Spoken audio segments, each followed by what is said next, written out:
অনেক বাচ্চারা দেখবেন তাদের ব্রেন প্রচণ্ড আছে, মানে যে কোনো কাজ খুব তাড়াতাড়ি তারা ধরে নেয়, কিন্তু তারা সাধারণত পড়াতে বসালে তারা পড়তে চায় না, স্থির থাকে না, বা মোবাইল দেখতে খুব আগ্রহ তাদের।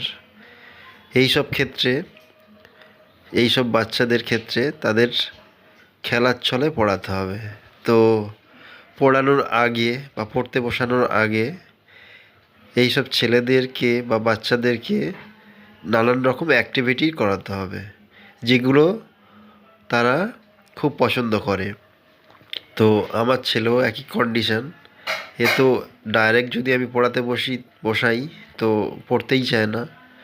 তো এর জন্য নানান রকম এই অ্যাক্টিভিটি সিটগুলো, যেগুলো আমি প্রিন্ট আউট করে নিয়ে ওকে বলি যে বাবা এগুলো তোমাকে কাটিং করতে হবে এবং পেস্ট করতে হবে।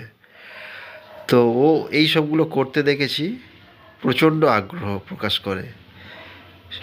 সারাক্ষণ বলবে বাবা আমাকে কাটিং অ্যান্ড পেস্টিং অ্যাক্টিভিটি দাও বা গেম দাও, আমি ওটাই করব। তো ওকে আমি এইগুলো প্রিন্ট আউট করে দিয়ে দিয়েছি।